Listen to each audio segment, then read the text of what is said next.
Hey guys, welcome back. I hope you are having an amazing day. Let's get right into the stories. The first one is a pro-revenge story.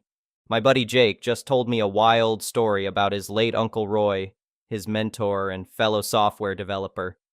In Roy's honor and with the festive season coming up, let me share this tale of office politics, tech interns, and a certain pop diva.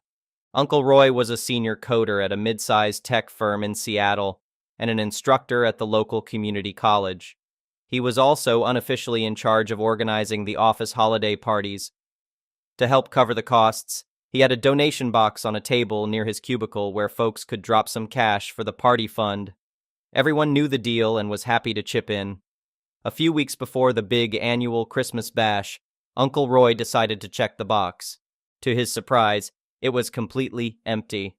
Uncle Roy knew something fishy was going on because he'd seen co-workers putting money in there. This could only mean one thing. Someone was robbing the party fund. Right then, Kyle, the CEO's spoiled nephew, who also worked there as a junior dev, came strolling by, and the smug look on his face made Uncle Roy suspicious. Kyle had a bad rep around the office, to put it mildly. He was arrogant, rude, and acted like he owned the place. Unfortunately, being the boss's precious nephew meant he could bend the rules without getting canned. Uncle Roy decided to set a trap to catch the crook red-handed. Using his tech skills, he rigged up a hidden webcam pointed right at the donation box. He then had a pal loudly mention dropping $100 into the fund right in front of Kyle.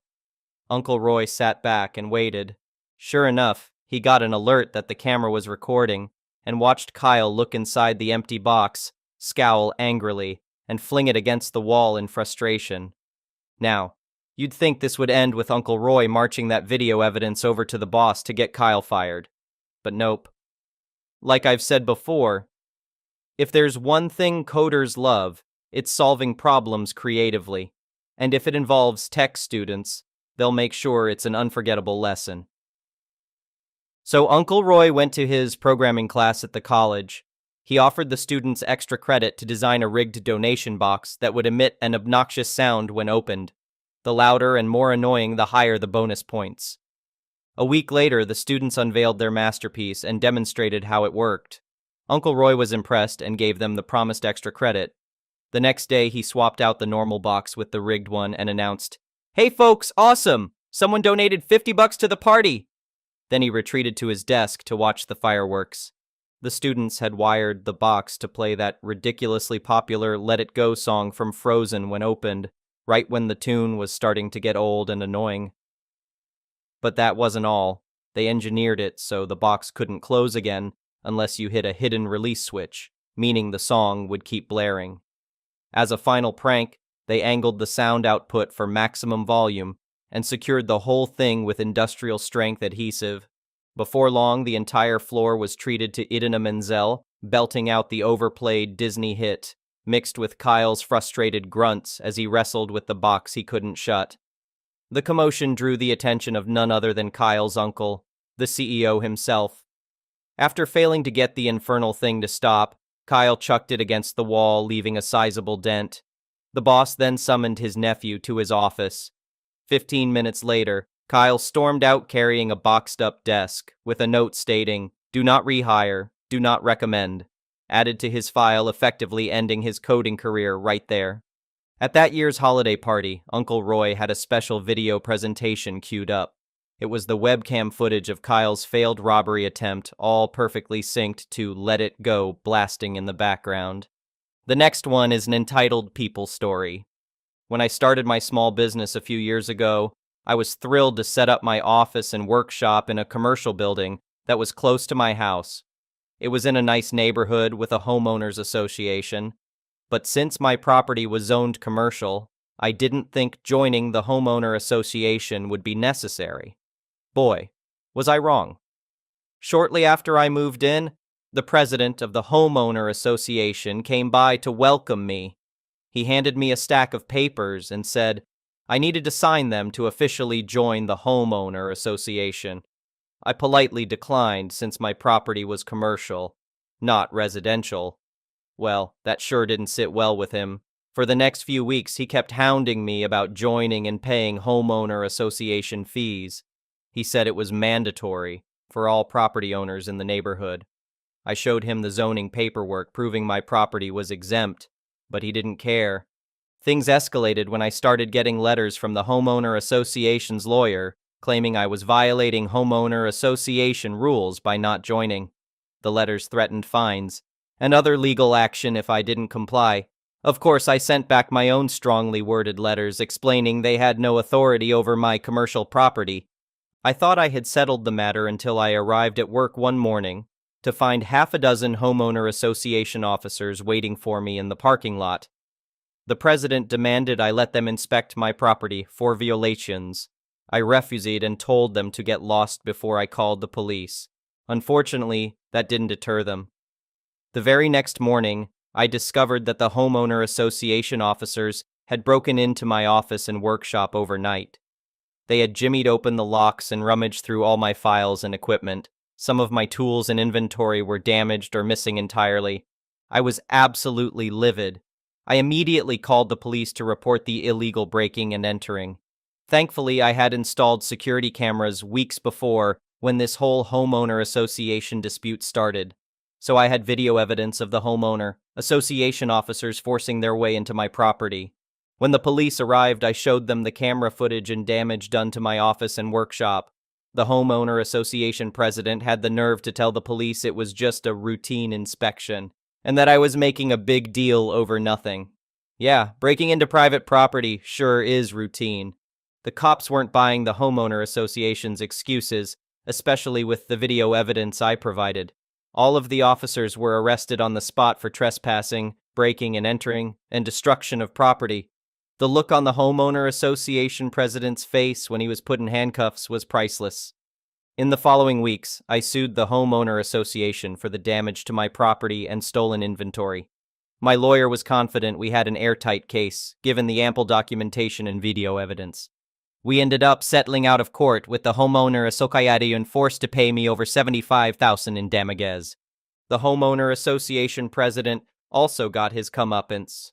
Apparently, other neighborhood residents had complained about his bullying tactics, trying to force them to join the homeowner association against city zoning rules. The police launched a fraud investigation and discovered he had been embezzling huge amounts of money from the homeowner association for years. He was arrested and charged with fraud and corruption. With their criminal leader gone, the rest of the homeowner association board members backed off from harassing me and other non-homeowner association property owners. I heard through the grapevine that many residents who had reluctantly joined the homeowner association under pressure promptly quit once news of the embezzlement and arrests came out. The homeowner association is still around, but it's a shell of its former self, with most members resigning after learning what a crooked scam it was. They finally got the message that I and other business property owners made very clear from the beginning. They have zero power over commercial properties that aren't part of their little club. In the end, I was satisfied getting some justice and seeing the corrupt homeowner association president taken down a few pegs. My business has thrived now that I don't have them constantly harassing me and trying to interfere with my operations. I'm just glad I stood my ground from the beginning instead of caving to their unreasonable demands. The security footage and legal threats definitely paid off. The next one is a petty revenge story. So this happened about 1.5 years ago, but I recently heard the news on how far my revenge went. I was a Navy enlisted service member and was stationed in Yokosuka, Japan, for a few years before I got transferred back stateside. I worked in the main hospital that cared for service members and their beneficiaries. It's a small hospital, so everyone knows everyone. Shortly after I left, I caught wind of a new physician officer working in the radiology department. My friends would say he's horrible to work with, but that's nothing new. However, someone saw him print a letter, and he left it on his desk and took a picture of it and sent it to me. He's requesting to move from enlisted housing to officer. Edit. Found out it's not a private letter. He did actually send it to housing, and most of the housing is run by enlisted members. For context, military housing is available for those who are married, have a family, or are qualified based on their rank, and depending on the military base itself. Typically, officer housing is much nicer than the enlisted. In Yokosuka, housing is basically the same all around because it's overseas. But most of the housing are apartments, and each apartment complex is called a tower, for example, Fuji Tower. There are 9 towers and 2 are for officers since enlisted members outnumber officers by a lot. Now, one thing about the military, crap happens. When getting stationed, it is the active duty member's responsibility to either apply for housing on or off base before arriving, depending on what is allowed. If there is limited space and you don't apply for housing on time, then you get put where there is space. So our new officer got placed in an enlisted tower. Mind you, enlisted members have families of their own, and other officers have been placed in enlisted housing before without an issue. Here are some quotes from his letter, and yes, this guy has a PhD. I have many valid objections to living in a building of almost all enlisted, and even many lower enlisted being an officer. There is a lot of crime, violent actions, drug use, and alcoholism that happen in enlisted housing. There are also sexual assaults and other perverts. I have a good-looking family, a wife, and 2 daughters aged 3 and 4. They are prime targets to be victims for these enlisted deviant activities. My family should be safe in housing that is with officers. Officers are much more respectable, and these types of deviant activities are incredibly rare compared to the deviant activities of enlisted being commonplace. Other officer families will not want to visit us because our family lives in enlisted housing. My children need to make friends with other officer children. My wife needs to make friends with other officers' wives. I need to make friends with other officers. Forcing an officer to live in a large apartment building with almost all enlisted is unethical. You get the idea.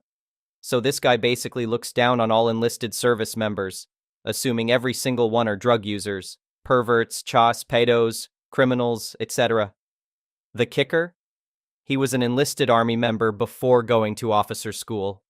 In civilian terms, think of a manager that discriminates and calls all of his subordinates criminals, violent, alcoholics, pervs, drug users, etc., based on your job position.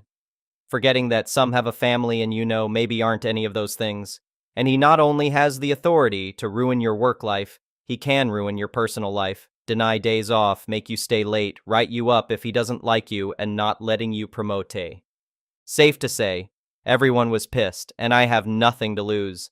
I was separating soon and figured I'd have some fun before I get out. I created a burner Facebook account and posted the letter and the officer's picture on a popular military enlisted group page. Within 2 days, it spread like wildfire. But I wasn't done yet. The military has something called challenge coins. Think of trading cards, but custom coins that come in many shapes and sizes. I designed one with his face and a big middle finger on the back. On top of that, I designed stickers to show how proud US deviants are. Other coin designs came from other people as well, but so far I think mine was more popular. I sold over 70 coins to the initial person who originally sent me the picture at a huge discounted price so she can sell them for a profit for herself. So the officer's face is everywhere because most people keep their coins displayed on their desk. No matter where the officer went at work, he would see his face on someone's desk. And since it didn't have his name on the coin, can't officially say it's him. I sold more stateside and even some got sent to Europe. I made about $3,000 overall, which was nice. The story even got featured on the online naval newspaper and on 2 popular YouTube channels. And if you're military, the only time big military care is when it's too big to sweep under the rug. This story got the officer sent up to captain's mast, which is like Navy court. He tried to say his wife was the one that wrote the letter, but no one is buying it because her writing style is way worse. She even tried to take the fall, but no one believed her. They both ended up deleting all social media. Due to this, he got served 3 UCMJ articles, which basically are his offenses. But there's more. When you're in the military, you have a deadline on how long you can be a certain rank. If you don't pick up, then you're kicked out. And because he's new and got served UCMJ articles, he won't be up for promotion and therefore was involuntarily separated. Also, the officer program he went through pays for his PhD. When the military pays for your PhD, you have to serve 10 years to pay them back. If you don't complete 10 years, you have to pay the military back with money instead of time. So he lost his job and now has to pay back the military for his PhD. And since it takes a while for the paperwork to have him and his family sent back stateside, you can bet he socially suffered because no one worked with him. The next one is a malicious compliance story. When I was in college, I used to work for my local movie theater. The job was amazing most of the time. You had a lot of freedom from the managers if you did your job right. On a busy night, this was the situation. I was working behind the bar. We had a system where we would sell tickets and concessions at the same registers. Most of the time, this would work just fine, but on a busy Saturday night, it would take a lot of time to take ticket orders, discuss seating in the theater, and get all the food and drinks. On this evening, everything was running smoothly. It was a busy night, but the team was well prepared, and we had everything under control. I was taking an order from a long-time customer. Let's call her Linda. Linda was a nice woman, and we always had a nice chat with her. She was 25 and had a subscription at our theater. This meant it would show her picture on the app with her date of birth and a QR code. This way, we could see that the person was old enough to see the movie. Linda was ordering some nachos and 2 beers. Now I know that Linda is well above the legal drinking age, in my county 18, and had already scanned her QR code. You would get points for free stuff when you bought drinks and food. I already knew her age was all right, so no reason to ask for any form of ID. So I'm here getting the order ready, and when I say the total to Linda, a lady behind her, let's call her Karen for obvious reasons, starts yelling, "Karen, you didn't check her ID!" Linda looks over her shoulder, probably wondering why this woman is meddling, and turns back to me. "Do you really need to see my ID? I could grab it if you want to." So I'm here thinking, Karen should STFU and mind her own business. Me. No need to, Linda. I know you're older than 18 and it also says so on the app. Karen. No, you need to check it. You need to check everyone that buys alcohol. Me. Miss? I already verified her age and... Karen. No, only a legal ID or passport is good to verify age. Sure, this is the case in a normal situation, but when a customer has a subscription at our theater, they already have to verify their age and name with a legal ID, so we accept the app as a legal form of verification. At this point, I'm already losing my patience. Why is Karen meddling in this situation when Linda is clearly over the age of 18? Me. Miss, thanks for bringing this to my attention, but this woman is a loyal customer, and we already know her age because... Karen. No! This is unacceptable! And you should check her ID! I'm really starting to get annoyed, and Linda is noticing as well. Luckily, Linda is a chill woman and smiles at me while grabbing her ID. Linda. Here it is, all good, right? Me. Sorry for this, and thanks for showing. It's still not necessary, though. Linda. No problem at all, and good luck with her, she says while smiling and giving me a wink. I finalize the purchase and get ready to enjoy serving Karen. Karen has a major attitude, and the order takes ages. She doesn't like the seats and changes them a couple of times. She also demands a student discount, which we don't have on Saturdays, and she is clearly older. Finally, she orders her food, and last but not least, she orders a red wine. This triggers me instantly. I'm standing there with a big smile on my face like a kid in a candy store. You all see where this is going. I grab the wine and put it on the counter. Then I say with my most polite voice, Me. Can I see your ID, miss? Karen. Excuse me. Me. Well, miss, as you pointed out to me, I should check everyone for ID. Karen. Well, I'm obviously older than 18. Sure, Karen wasn't looking anywhere near 18, but she didn't hit prime Karen age either. I would say she was in her early 30s, but with all that plaster on her face, she could pass for a 25-year-old. Me. Miss, the woman I asked before you was well over the age of 18. You insisted I follow the rules. If you don't have your ID with you, I can't sell you the alcohol. Karen. Preposterous! I demand to speak to the manager. Me. Sure, I will get him. Now, the manager this evening was Bob. Bob hated types like Karen, and I knew he would stand by my side. So I go grab Bob and inform him of the whole situation. When I explained it all, Bob smiled at me with a huge grin on his face. Bob, let's go have some fun. So Bob walks with me to the registers, and Karen yelled the whole story. Bob listens carefully, and then reminds her of the rules, and she needs to have some ID or she won't get her wine. Karen is done with the situation, I could clearly tell. The preview's already started, so she grabs her wallet and pulls out a public transport card.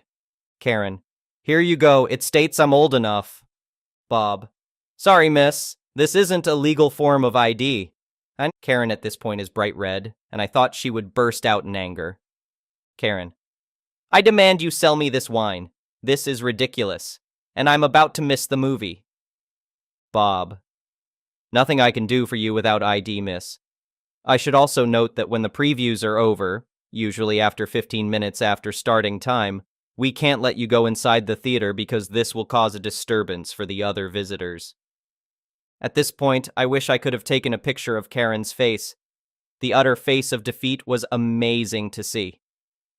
Karen, fine, just keep the wine. I'm going to see the movie and then I'm never coming back here. Bob, that's a shame, miss. That will be XXXX, please. After the whole incident, I got a compliment from Bob for sticking to the rules and for defeating a Karen in her own game. The next one is an entitled people story. I work part-time at a community center fitness area. Most of the time, the people are lovely. We have regulars, and it's nice to see them. They work out, they clean up after themselves, they leave. It's great. Some days it gets annoying. The community center is directly attached to a local high school. The very nice pool often holds high school swim meets and water polo matches and whatnot. To get to the pool observation deck, one must cut through the said fitness center. On a game or meet day, a lot of people who normally wouldn't have access to our very large, expansive gym with super expensive equipment can suddenly be in the building and causing all kinds of trouble. I only mention this because you have to be extra careful to enforce rules on these days in case some stranger decides to try and deadlift 400 dirhams and breaks a fibula or something. This was one of those days. Mr. Karen is a fellow I've never seen. No biggie. New member, perhaps. Day pass, maybe. He has a small child with him. My estimation is the child is 5-ish. The man is in jeans and a sweater. This seems strange, but who the hell am I to judge what people exercise in? Our rules pretty explicitly state that children cannot use any equipment unless they are above age 14. From 8 and above, they are welcome to use our track as long as a guardian is in the building. The man and kid are on bikes. To be fair, the kid isn't being a twat. That happens a lot too. Kids will run in like psychos and try to use a rower and inevitably squish a finger or drop a weight. So props to him, I guess. I walk up and apologize and tell him the kid can't be on equipment, but he is more than welcome to use the track. Mr. Karen loses his mind. MK. Why? He's not doing anything. Me. You're right, but it's our rules. I'm sorry. Kids have to be older than 8 to use our track unsupervised, but he can't be on our equipment. MK yelling now. How do you know he's not 8? Me, looking at him like he's nuts. What? MK. You assumed his age. I can do whatever I want. Me. I did assume. I'm sorry. He certainly isn't over 14, so he can't be on equipment. He asks for my manager, who tells him the same thing, and says this classic line, I don't pay 1,000 a year to be a member here for you to tell me what I can and can't do. He then asks for the Parks and Rec City manager's contact. We give it to him. He tells me to F all the way off and he leaves. Later, I tell my other boss about this. They go down to registration to see who this dude is. Turns out, not a member. They have no record of it. Most likely came to watch water polo, so he freaked out and lied to try and get his way. He sucks. The next stories are a compilation of some of the best stories we have read over the years. Please sit back and enjoy. The story is titled, Complain About Something That Has Nothing to Do with You? Allow me to correct it. I, F, 5'10", work in a parts department. We have a technician here, M, 5'2"-ish, who is a miserable human being. A bully to anyone and everyone. Consistently rude for no reason, demanding and demeaning. Our department is under massive construction. As such, we have very little storage and the department is a mess. No trip hazard, but cluttered. I've worked hard at keeping floor space safe and clear, as I'm going to be wheelchair bound shortly due to reconstructive surgery to fix a lifelong problem with my feet/legs. Now, this doesn't directly affect him, as no one other than authorized parts personnel are authorized in our storage areas. This technician has been horrible, especially to me, especially since construction started and we are short-staffed. If we don't have parts immediately ready for him, he yells and swears. He complained about the mess, and now I have to have every part on a shelf. Cue malicious compliance. Everyone in my department is around my height. We also have very tall shelving units. We never use the top of the units. I've now moved every common part needed by technicians to the top of our shelves. By stretching, all parts personnel are able to easily reach these parts. I've also gotten the Rude Tech exclusive permission for him to be able to come back and grab parts. The finale. We have a stepladder, hollow metal tube type. This is supposed to be for parts use, but Rude Tech constantly steals it, leaving it outside or where it shouldn't be. He hates asking for it and refuses to ever accept or ask for help reaching things. Remember the aforementioned construction? Well, we're pouring concrete today. The construction workers were more than happy to fill the hollow tubes of the ladder with new concrete. So now I get to watch this jerk, who's made his toxic masculinity everyone else's problem, lug this 60-pound ladder around, all because he couldn't just be a decent human. The next story is titled, Steal. Guilt is torturous. Anyone who works retail knows that shoplifting is a major problem.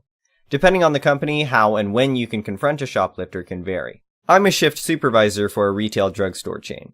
This day one of my employees, Emp, unlocks the bathroom for a kid who looks to be about 10. A moment later, she hears paper ripping through the bathroom door. She could not enter due to her being female and a customer in the men's bathroom. After the boy leaves, Emp enters the men's bathroom and finds an empty Pokemon card box. She reports the box to me and points out the kid in pharmacy with his mom. Due to the circumstances, I feel the proper criteria and requirements have not been met for me to report the boy to his mom. The company has some strict policy about confronting shoplifters and has fired people for not following policy. I will not mention the policy here.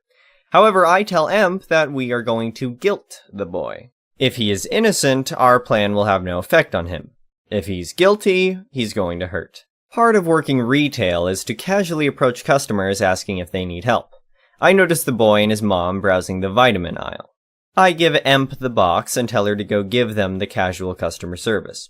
Emp does it, and the boy freaks out, quickly saying, "They're fine and don't need anything." You could hear the fright in the boy's voice. I then see the boy and his mom in pharmacy. The mom is on her phone with what sounds like her insurance company. This usually means she's here to pick up a prescription, but there's a problem with the insurance. They'll be here for a few hours. My main task that morning was inventory. I would be walking all over the store for a few hours with my handheld, finding and counting certain items. We also have a device that plays security messages over the intercom. Press a button and a certain security message will play. We press it whenever we see a potential shoplifter, and randomly every 15 to 30 minutes to scare away potential shoplifters. I decide to carry that device, along with the empty box, with me. I go along doing my inventory. Whenever I walk past the boy, I make sure the box is in my hand closest to him. Sometimes I spin it on my finger. I wait the 15 to 30 minutes to press the security button, but I wait as I'm approaching the boy to press it. Every time the boy sees me, he gets the look of fright on his face. After about an hour, I see the boy whining to his mom about him being bored and when are they going to leave. The mom hands him some cash to buy some snacks. I inform my front cashier, FC, about the boy and hand him a Pokemon toy. FC places it on the counter, appearing as if a customer just left it there. When FC is ringing the boy up, he accidentally picks up the toy and asks the boy if it's his. The boy says no. FC later told me that the boy turned pale white and started shaking just at the mention of the word Pokemon. After buying his snacks, the boy is really pulling his mom's leg, wanting to get out of the store. The mom tells him she's busy and to please sit down and enjoy his snacks. The boy is doing everything possible to avoid seeing me. After 2 hours on the phone, the mom is finally able to get her prescription. The boy is walking as fast as he can without running. He wants out of the store. I don't know what happened to the boy afterwards, but I hope he learned his lesson about stealing and will never do it again. The next story is titled, Karen Calls 911 and Claims My Classic Car is Stolen, Steals My Keys, and Drives My Car into a River. I never thought I'd be having problems with my neighbors. I don't like intruding anyone's life or annoying anyone, but sometimes there's nothing you can do. This story is a little old, but it's worth listening. I had heard from other people who lived in the street next to me that my immediate neighbor, Jack, had a cold war ongoing with the previous resident of the house I now lived in. One of them even said that Jack was the reason the last resident decided to move away. He's incredibly petty, and he makes no effort to hide his jealousy. It's obvious that the fact that my house is the biggest on the street is the main reason he's horrible to anyone who lives in it. Jack is incredibly jealous. He has this tiny dog that has been trained to take a dump right in front of my gate every day. The dog is taken out for a walk before the sun rises, so no one can ever say that it's Jack's dog who does this, but that's evident as there's no one else who owns a pet dog on our street. And this was only the beginning. He tried to weld my gate, cut a tree I had in my front yard, and he tried breaking in multiple times.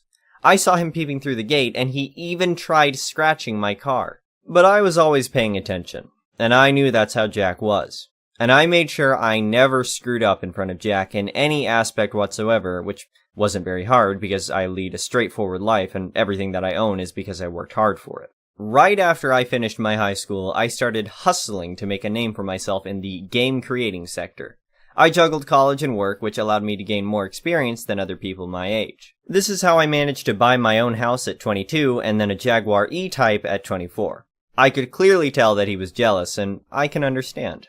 He was much older than me, and he didn't have half of what I did. But the truth was that he was a drunk, and it seemed like he liked it. I don't know if he always did drugs, but I'm sure about alcohol. His eyes were always empty, and he was almost never able to walk straight. He shouldn't even be allowed to drive most days, and I know he's drunk half the time, even at his workplace. But he still refused to accept that just because he can't afford an expensive car, someone who works much harder than him could be. Jack was the first one to come talk to me when the car first came home. He went on to make a huge scene out of jealousy, and then accused me of stealing the car. The man had already decided that I couldn't possibly own something nicer than him fair and square, so he demanded that I hand over the keys. When I yelled at him and told him there's no way I'm letting him anywhere near my new car, he called the police. He first told them that I had stolen the car, but I was clearly unbothered as I had all the necessary documents. I even wanted them to come, just so I could prove it to him without a doubt that the car is mine. He was shocked when he saw that my name was on the documents. I really believe that seeing that the car was not actually mine was his biggest desire. He started telling all kinds of stupid things, trying to convince the cops that I was really a bad person. He told them that I did drugs and that I was drunk every day, which was funny coming from him. I should have realized that a man that spent so long brooding over my success would certainly have something up his sleeve. I'd have to admit that I was a little stunned when they found a small packet of white substance on my porch. I was terrified about what it could mean if the packet was cocaine, but once the policeman took me to the station and tested the substance, they discovered that it was just flour. Jack did get himself into a tight situation, but since there was no concrete evidence that he planted the flour on my porch, the police couldn't do anything more than extract a fine for false information. Once I had gotten back home, I went through the footage of my house's security camera. After hours of going through the same thing, I finally found video proof of Jack tampering with the chair on my porch and placing something near it. This meant I had everything I needed to get Jack into so much more trouble than just a fine. But going through footage for so long had tired me out. It didn't make sense that I had to sacrifice so much of my time just to bring someone else problems. If I did that, I'd be no different from Jack. So I decided to let it go. So I went to sleep. In the middle, I hear my car's engine going. I jump out and look out the window, and that's when I see Jack driving my car. I ran downstairs and I see the front door opened and a mess all around the living room. I quickly take out my phone and call the police. After I explain to them the whole thing, they come and pick me up. We follow Jack as I had a GPS tracker in my car. I can see that he keeps driving towards a river, but I'm not even thinking that he could be so mad as to do something like that. We were getting closer and closer to him, but we still arrived too late. My car was already sinking when I got out of the police car. I fell on my knees as I saw the car going deep in the river. I looked over to Jack, who was smiling, drunk. The police handcuffed him and took him to the police station. I sued him for everything he had done to me. And fortunately, I received money for my car, but the sad feeling was still there. I would visit the river from time to time, thinking of how I lost one of my most precious things because of an insane man. I never managed to find a car that looked exactly like that one, and so I stopped trying to replace it. I just bought a totally different car and went on. The only good thing was that Jack was going to be in jail for a long time. The next story is titled, A Poisoned Apple. A story from my days as a grad student in chemistry, late 1984 or early 1985. Reporting a revenge dispensed by another. First-year chemistry grad students shared a large multi-desk office that included a refrigerator for storing food. No chemicals. One morning, one of the other students discovered that overnight an apple he was keeping in the refrigerator had been stolen. After asking around to determine that none of us had taken it, he devised a revenge. He left a note in the refrigerator saying, as best I remember it all these years later, "The apple you stole yesterday had malic acid in it. You messed with the chemist at your own peril." The next day, a night janitor reported to the health center stating that he had been poisoned. But no punishment was meted out to the grad student poisoner. Malic acid is the naturally occurring chemical that makes apples taste tart, and the apple had not been adulterated. You mess with a chemist at your own peril. The story is titled, She Should Have Been Nice to Me. I posted this on another subreddit, just want to know if I overreacted. I'm a 23-year-old college student. Now, it's my second year in college. I was a C student in school, but now my grades are way better than before. Anyway, in my country, if a student wants to study in college, they have to get the MSAT exams, or SAT in other countries. And there's English, Math, Arabic exams. And we have to get the score the college wants in 2 years, or they will kick you out forever. So I've passed all the exams in one semester, and my score in the English exam was very high compared to the other students. It's my second language, and it's not perfect, I know. And since it's a small college, I know a lot of students I was with in some classes, and I have a good relationship with them. We help each other and all that stuff. And one of the students that I consider one of my friends kept failing in the English exam. So as a good friend, I tried to help her. And sometimes I was even missing classes for her. I know that's stupid. So last semester, it was the last chance for her to pass the exam, and I doubt she was even studying for it. So 1 week till the exam, and while we were studying, she asked me if I could take the exam instead of her. Some students did it and got away with it. So after thinking about it, I agreed to take the exam. She will 100% pass the exam, so that happened in college, in the student's room. And there was another student we know, but she wasn't studying with us. And we ordered some food, and I went outside to get it. And when I came back, before entering the room, I heard her talking crap about me and laughing with the other student. She was mocking my accent and the way I'm trying to be more social with everyone. I wasn't like that before. But there was literally no reason for her to say that. And, of course, that hurts my feelings. And I was angry, but I didn't want her to know that I heard everything she said, and I'm 100% sure she said my name. So, after a week before the exam, I told her to bring me some coffee and donuts, because why not?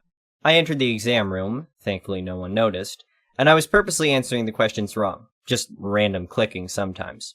And when I finished and went outside, she was standing there holding the coffee like an idiot, and asked me how was it. And I said, "Congratulations, my friend, you no longer have to worry about the exam." Man, the smile on her face, lol. So, of course, she went home and didn't talk to me at all, because why should she? She got what she wants. Anyway, I didn't see her this semester since she got kicked out after 2 years of studying. The story is titled, I'll Taste It First. So, my ex-boyfriend was a lying, cheating piece of crap who gaslit me and took advantage of me financially. When I realized that he was cheating on me with multiple people, I hacked into his Grindr account, watched him arrange a sex date in our house, and showed up shortly after his date arrived. Walked in, asked his date if he fancies a threesome, he said no. Proceeded to ask if he, the date, wants a kiss, and the answer was positive, so I gave him a long, passionate French kiss in front of my ex. He got furious, I left. The next story is titled, Fire Me While I'm Sick? Say Goodbye to Books. So, I was working at an indie nursery, also known as a daycare, that was owned by a woman who I'll call Ursula. I've always loved kids, and I originally was going into the childcare field. I thought Ursula was a decent, understanding person, but I guess I was wrong. I've been sick with the flu for about a week. She knew this. We also had a team meeting, and I thought things were going fine. That was until yesterday. She texted me, asking if we could talk. She wouldn't go into detail until I let her call. She then said I wasn't a team player and made too many small mistakes. Instead of allowing me to do better or asking what mistakes I made, she just let me go, while I was sick. Now, I have ADHD and autism, so sometimes I do things that people don't understand. Usually, when that happens, the people in charge talk to me and I explain. I told Ursula this, and I thought she understood she needed to talk to me if something happened. I guess she thought this was easier. Now, on to the petty revenge. I'm a gift giver. My love language is gifting. So, I bought things for the nursery. Mainly books. Well, I asked the one coworker who I'm still friendly with if she could gather up the books and some other things I bought for the nursery. I guess Ursula saw this because she texted me. Ursula, why is coworker gathering up books? Me. I asked her to do that. Ursula, why? Me. Because I bought them? Ursula, but you gave them to us. Me. Yeah, but I still bought them. You also never reimbursed me for those items. Ursula, can't you just give them as a gift? Me. No, why would I gift them to someone who fired me? Ursula, but what about the kids? Me. Oh, the kids you didn't even let me say goodbye to? The kids I loved and don't get to ever see again? Ursula, you're being dramatic. Me. I could say the same for you. Stop texting me. She tried texting me a few more times, but I ignored her. I'm letting my coworker, who has a little girl of her own, keep most of the stuff. The next story is titled, Shenanigans on the Office Bully. There was a lady at an office I used to work at that was just an idiot to everyone. She had a small group of 3 other women who constantly seemed to have a different target for their bullying. Unfortunately, it was my turn weeks after I lost my dad and grandparents tragically and unexpectedly. I wasn't in a good place mentally, and clearly, they smelled blood in the water. Only a couple of people that I was close with knew details of what happened, and were very supportive. But these grown-ass women would walk by my desk and very loudly say things like, I mean, if she's that miserable, why doesn't she just quit? Or, why does she always look like she's going to cry? The lead bully even approached me outside of work and told me that she thought it was disrespectful that I didn't smile at her when she walked by my desk. I just put my middle finger inches from her face and kept walking. She tried to get me fired for that. Anyway, the friends that I had there were pissed at the way they were treating me, but the HBIC worked for one of the big partners and was close to the office manager. No point in complaining to anyone. So, we hatched a plan to make the lead bully go crazy. We enlisted the help of several others who had a sense of humor and couldn't stand her and them. It's stupid really, but it was hilarious to us. We all made it a point when we were near her to sniff the air and make a face that something smelled bad. Sometimes give her a subtle look like it was her that smelled. The mail guy asked her if she smelled something when she dropped off papers to be scanned. We anonymously left an air freshener on a filing cabinet across from her desk. Little things like that. We kept it up for months, even after I left the job, and would enlist other people when the opportunity arose. We started noticing her smelling her armpits when she thought no one was looking, spraying perfume when she went to the ladies' room, keeping scented lotions on her desk, and maybe unrelated, but she took a day off to go to the doctor. I know it was just small, petty revenge, but it was fun getting in her head like that. The next story is titled, Don't Block My Car In. So, my wife and I live in an old Victorian-style house in a college town split into 2 apartments. Our 2-bedroom downstairs and a 4-bedroom upstairs. The first year, it was occupied by nursing students, who were great. They all finished their rotations and moved out, and we got a set of MBA students who were douches. At first we thought, oh, they're young, we'll politely complain when they don't clean up their dog crap, have a Tuesday night kegger, play COD so loud it rattles our windows, they'll figure it out and it'll be okay. Well, it wasn't. Their response to our requests were annoyance and non-compliance. which opened the door up for me to engage in passive-aggressive revenge tactics, and I have many stories from the year they resided above us. One Monday morning, after a raging party upstairs, I came outside to find my car parked in by the upstairs neighbor my wife had nicknamed Cunt Hammer, CH for short. Now, in the lease we had exclusive use of the driveway. Upstairs we're supposed to park on the street. However, they often parked behind us when street parking was scarce. So, I knocked on the door to get them to move the car so I could go to work. Only there's a problem. CH has left that morning on spring break vacation. He won't be back for 2 weeks. After I had recovered from contemplating exactly how much of a syphilis-ridden wanksock of a human being you would have to be to illegally park in your downstairs neighbor and then leave for 2 weeks, I rang the non-emergency police line and explained my situation. They tried to contact CH to no avail, so my legal recourse was to have the car towed to a legal vacant spot on the street at my own expense, which, given I had to go to work, was what I would have to do.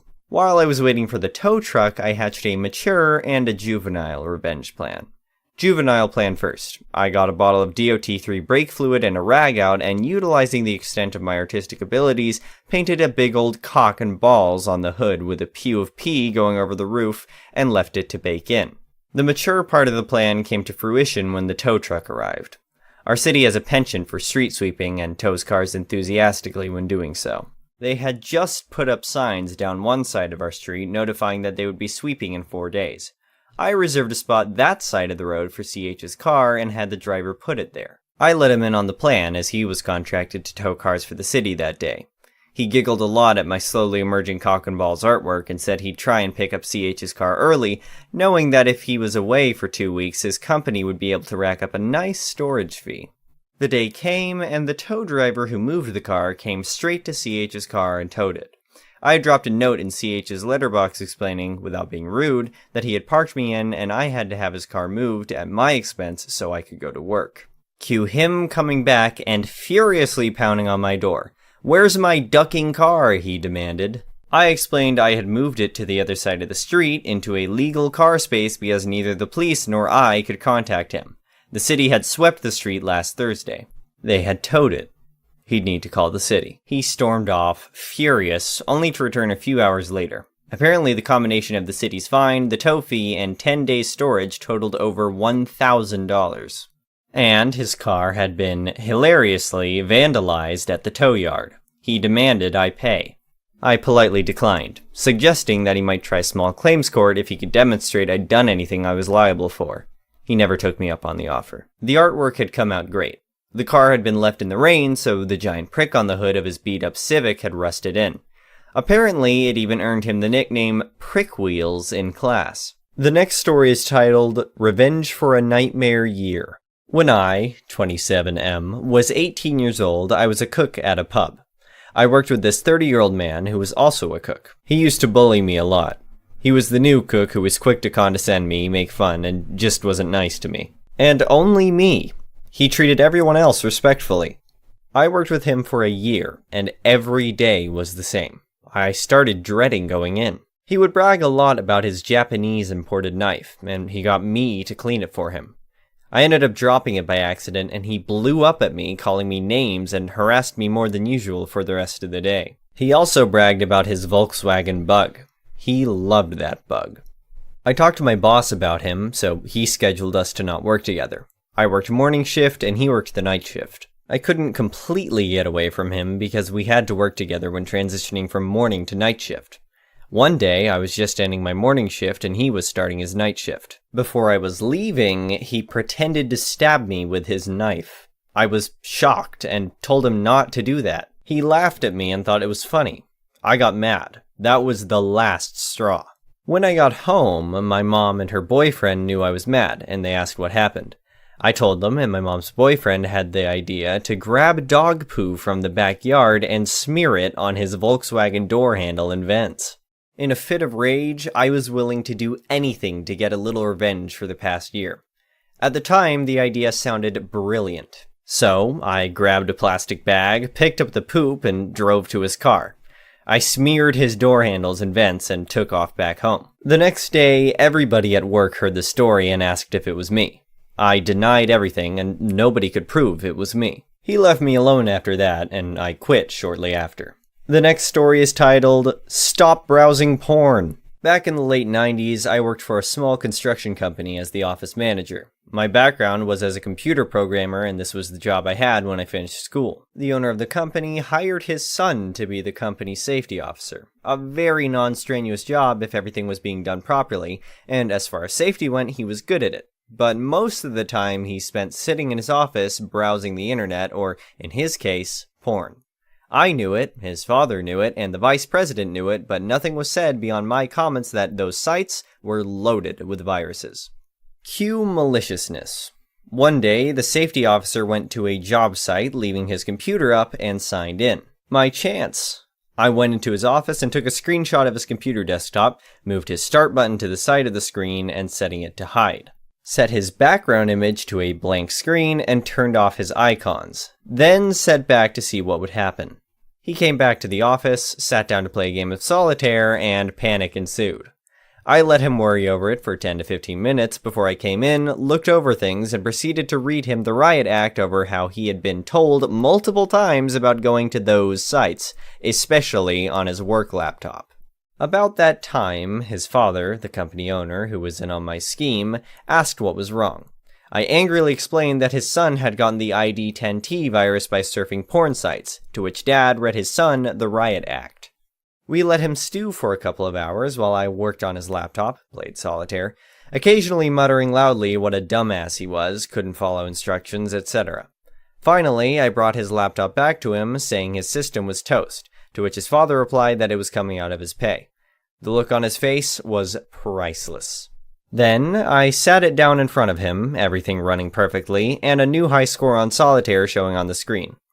I miss working there. Unfortunately, the owner sold the company to a third-party management firm that ran it into the ground, and sold everything it could and shut the company down. The story is titled, Can I Get Some Love from This Sub for this one? Hi guys, I'm a teacher, and times are tough for us. I'm going to keep specifics out, but I would really appreciate some love if possible. It's been a rough week. A few years ago, my teaching department, 4, including me, kind of ganged up on me. Decided I didn't fit into their friend group or whatever and started talking crap and whatnot. I work in a high school, so I was used to this, but it usually came from the kids. Not going to act like I wasn't hurt, because I was. I thought of these people as friends, and they were being petty and rude. Many comments were made about how I was a bad teacher, etc., but after being mad, I tried to move on and consider them coworkers instead of friends. About a year ago, the state announced a new incentive for teachers. If you achieved this ranking from the state, you got a monetary bonus for the next few years and could obviously add the title to your resume. I decided then and there to work my ass off to get the title. I wanted to prove to my department that I was a good teacher. Obviously, I had money and achievement to gain too, but I really wanted to be the only teacher in my department to get it, so they couldn't argue with it. So, I worked. I put in the hours, and I did everything required. We all worked for it. It's a lot of stuff to do, but I had a childish part that wanted to do it better. Anyway, the rankings came out today. I scored highest in my department, and only one other one got the bonus. The two that ran their mouths the most about me, they got nothing. Obviously, they are now pissed and saying that the system is screwed up and yada yada yada. I know it's not so much revenge, maybe, but I did it, and they didn't.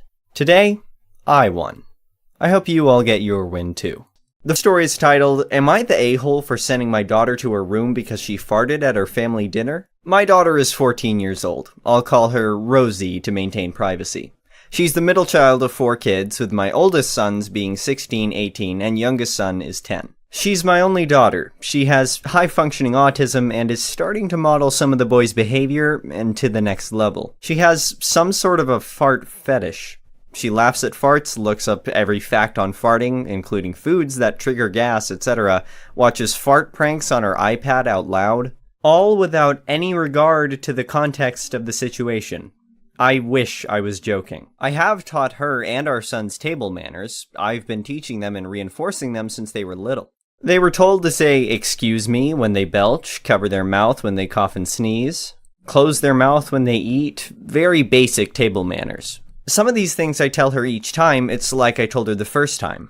Their grandparents, aunt and uncle, and their younger cousins were invited over to our Thanksgiving dinner. I set expectations with the entire family to be on their best behavior and leave topics regarding bodily functions out of the dinner table. Dinner underway, she gulped down a cup of lemonade and then proceeded to belch a few times, which the family turned to gaze at her. I reminded her to say, "Excuse me," and hold in her burps. In the middle of a discussion with the rest of the family, she passed gas and giggled. The entire family looked at her direction with stern gazes and some jaw drops. It was after the third time I threw my hands and shook my head at her, telling her to go to her room and that her actions were disgusting, rude, and not ladylike, and she needs to excuse herself to do that. Her father smirked a little and some of the little ones giggled, which I told them, enough. It's not funny. My daughter apologized and stated that she will be careful, which I then responded that she had the multiple times you belched, smacked during the entire dinner, and farted. She had more than enough time to correct herself. This is unacceptable to be doing this behavior when people are having a meal, and I raised her better than this, and we will have this conversation later. And for now, go to her room. She went to her room in tears. After a conversation with my daughter with the behaviors, she apologized again and said that she was trying to make everyone laugh and didn't expect people to get mad. I did remind her that it was actually rude and she's expected to not do that again with company over. After a conversation with my husband, who passes gas very casually, thankfully doesn't do it with company over, he said that I was being too harsh on her and it was just a fart, which I did call him out on him smirking at dinner and stated that she modeled her behavior from him. A part of me agreed with him and thought I was too harsh on her and made a big deal over nothing. Was I being too hard on her, Reddit? Am I the a-hole? Comment said, not the a-hole. After a conversation with my daughter with the behaviors, she apologized again and said that she was trying to make everyone laugh and didn't expect people to get mad. This right here is why I came to this decision. You need to make sure she understands that there is a time and place for everything, and very often what she finds hilarious may be very offensive for someone else. With your husband giving you crap for it, I'd say turn it back on him. Ask him how he'd feel if he was at his parents' funerals and someone rudely farted in an effort to be funny. I know that's a harsh way to put it, but it seems part of the issue is your husband doesn't seem to grasp how offensive that behavior can be. Another comment said, not the a-hole. Some people think farts are funny, some don't. In my opinion, it is never funny to fart or hear or smell a fart when at a dining table. So, I don't think you are the a-hole for telling her to stop and sending her away from the table, because, as you pointed out, she had numerous chances to contain her belches, but she didn't and she chose to up the ante and fart to get attention. Pure and simple. And by calling her out like you did, it has her attention. Negative attention, but attention nonetheless. I think you could have corrected her differently in a way that she would remember, but without seeming so harsh. Neurodivergent or not, I'm sure she knew it was wrong and simply kept misbehaving until she was the focus of attention. You also need to get your husband on board to model appropriate behavior, since she seems to be following in his farting footsteps, and even if he conforms, he needs to not smirk or laugh at all, because that encourages her misbehavior. The next story is titled, Am I the a-hole for telling my fiancé's family that he's unemployed after they kept implying that I was a gold digger? So, my fiancé, M, 33, comes from a well-off family. I, F, 29, come from a working-class family. My fiancé's family are nice, but they can't help throwing comments at me about how I might be a gold digger. For example, if he buys me something, they'll go, "Oh, Jason bought you that?" You know what this looks like, right? And or, wait, Jason paid for this? Only gold diggers make their partners pay for stuff all the time. Just saying. It's so demeaning, and my fiancé does nothing to stop it. Especially now that he's in a bad place in life after he lost his job. And since he's keeping it secret then, I'm the one paying for everything. This has been going on for 4 months. Last week, his parents invited us for dinner, and he insisted that we go, so we went. At the dinner table, his mom grabbed my hand, literally while I was eating, and looked at my bracelet and went, "Oh, this bracelet looks really nice. Did Jason pay for it?" I nodded and reminded her that he bought it for me as a birthday gift last year. She was like, wonder how much it costs. She then leaned back and said, "You know, I remember when my brother was dating this gold digger woman. She'd receive expensive stuff like this," pointing at the bracelet here for her birthdays.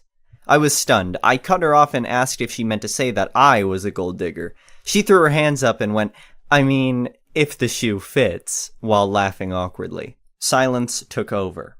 I looked at my fiance and he shook his head at me like, "What?"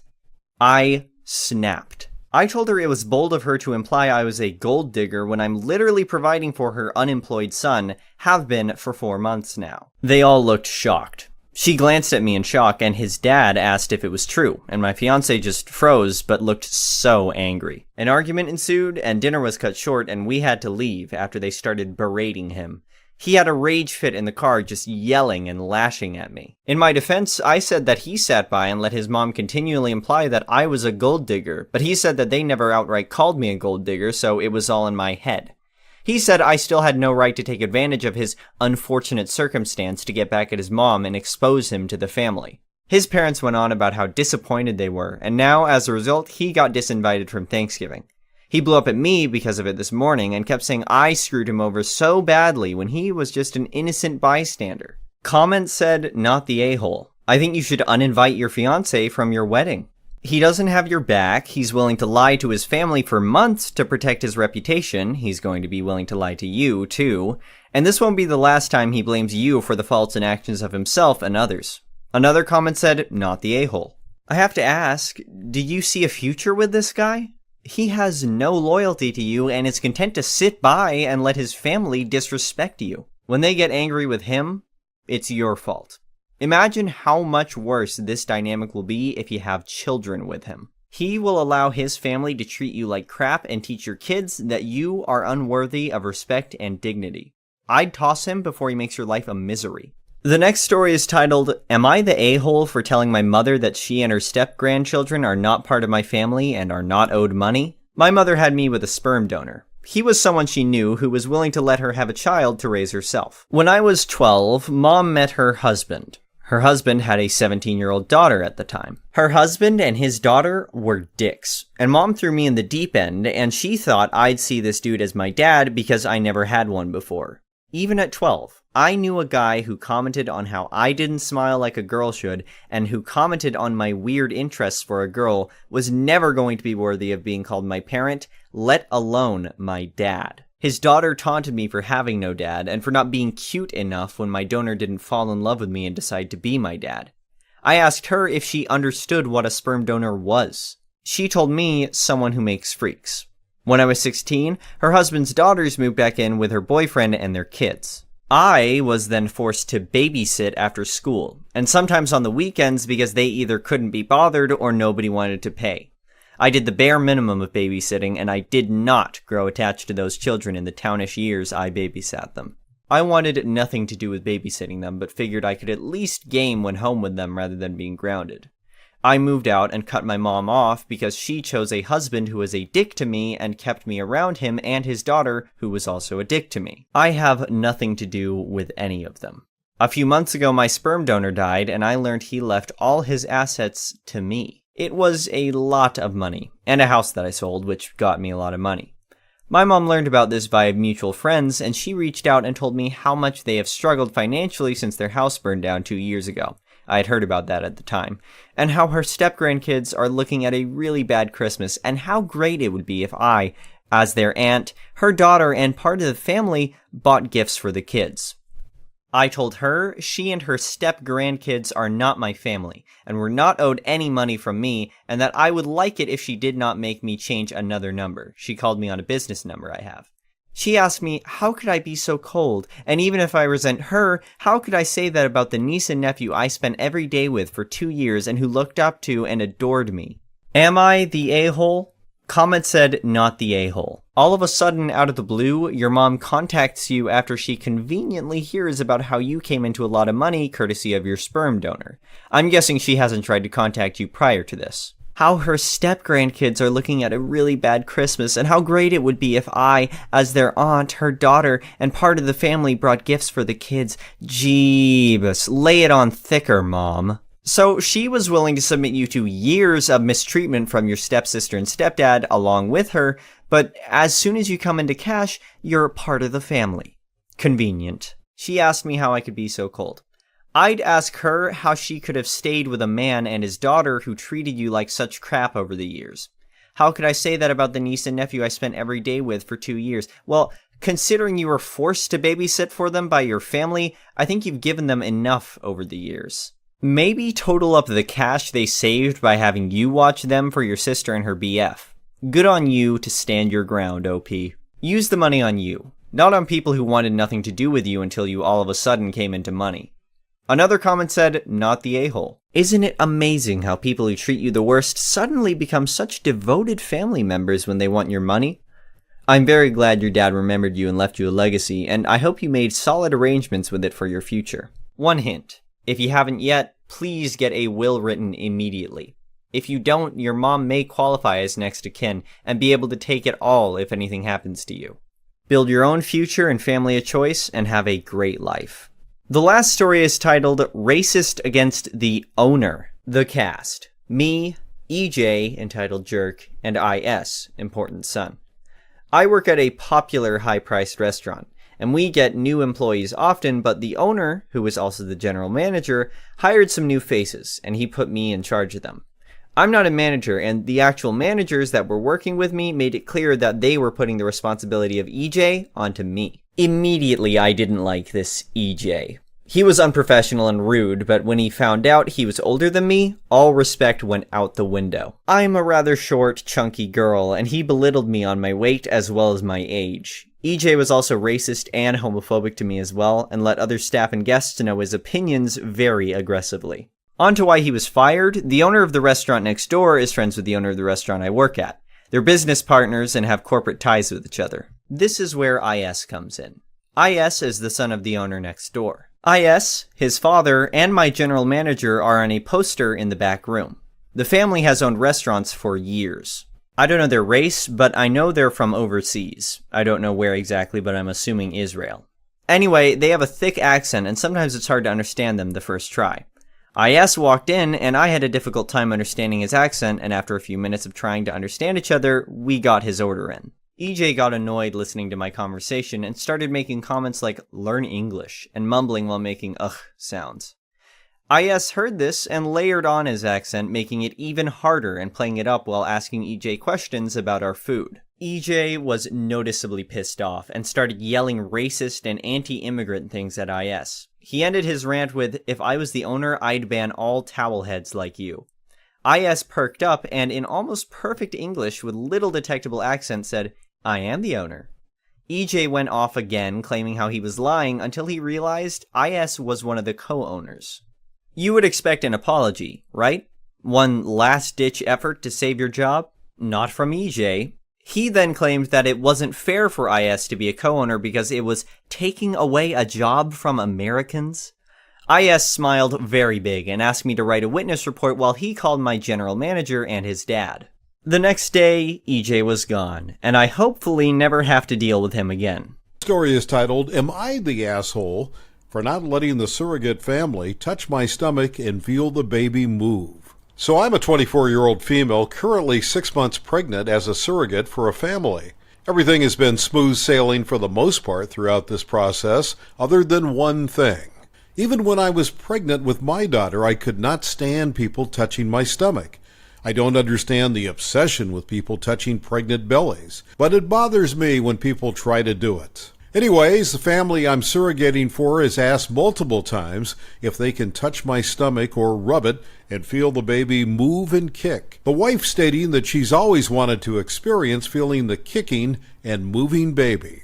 Now for context, she can fully have children of her own. This surrogacy is a choice they made so as not to interfere with her career by being pregnant. She has a physically demanding job and doesn't want to risk anything happening to the baby or her career. She is a personal trainer. They have been constantly asking me to touch my stomach, and I always politely decline as it is uncomfortable for me.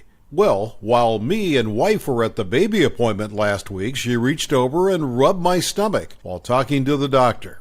I kindly asked her to stop touching my stomach, and she snapped at me and said I was ruining the experience for her, and it's her baby. She should be able to feel her kick. I snapped back and said that it may be her baby, but it's my body, and that if she really wanted to feel her baby kick, she should have gotten pregnant herself. I've gotten calls from her and her husband calling me an asshole for yelling at her for bonding with her child. My friends and parents are split on whether I'm an AH or not, since it's their baby. So Reddit, am I the asshole? Comment said, not the asshole. It's your body. I can understand her desire. It's quite natural, but there's a signed contract, right? She asked and you declined. She doesn't get to do this when she's thinking you'd be too embarrassed to stop her. Suggestion: if you do this again, specify this and put it in a new contract. This isn't your first pregnancy, and you told your own family and friends it was a no.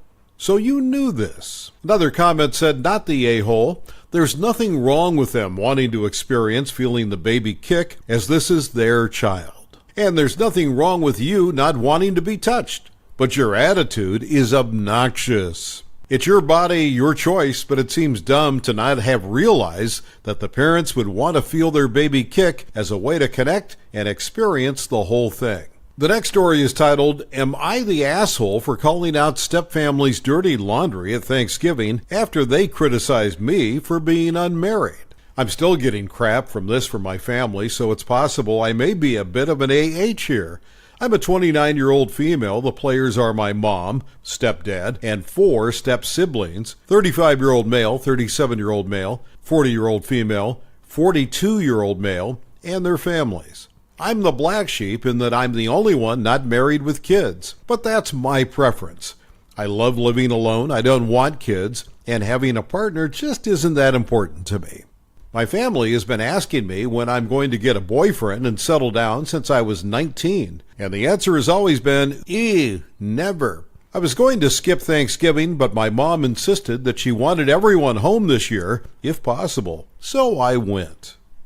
It was the usual drill, but the youngest stepbrother and his wife are having another kid, so that was the big announcement. This was fine until the end of dinner. One of the relatives asked if I'm not anxious to have kids since I'm almost 30 and time is running out. I laughed and said, nah, I'm good. That led to one of the stepbrothers saying that every family needs an old maiden aunt, and some other comments I didn't appreciate. I said, let's move on, but my mom said, we're just worried about you. This is where I'm possibly the AH. I know all the family dirt, so I said, well, I'm the only person at this table that's not an alcoholic, a cheater, or constantly broke because I have more kids than I can afford. So I'm not the one to worry about. And that's how I brought Thanksgiving to a dead halt. But my texts are still radioactive. I feel like I was probably riding the line, and my mom says this has caused a lot of problems among the siblings, but also they kind of started it. Comment said, not the a-hole. Your family simply got back what they dished out. Your mom insisted you join them for Thanksgiving. That wasn't your plan or what you wanted, but you were a good soul and agreed. To make you feel welcome and happy to be with your family on a big holiday, your family started with the inappropriate comments and digs.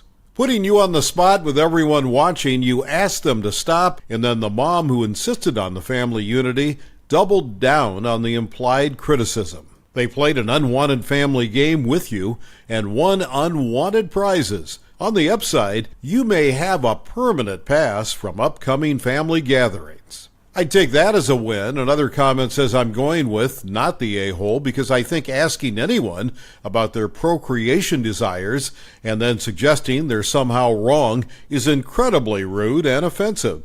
There's only so long someone can take that without biting back. The next story is titled, Am I the asshole for making my fiancé's family uncomfortable and playing dumb about it? I'm a 25-year-old male engaged to my amazing fiancée, Jessie, 24-year-old female. We met 6 years ago in college, and our relationship started off as friends, turned into more, and we got engaged 3 months ago.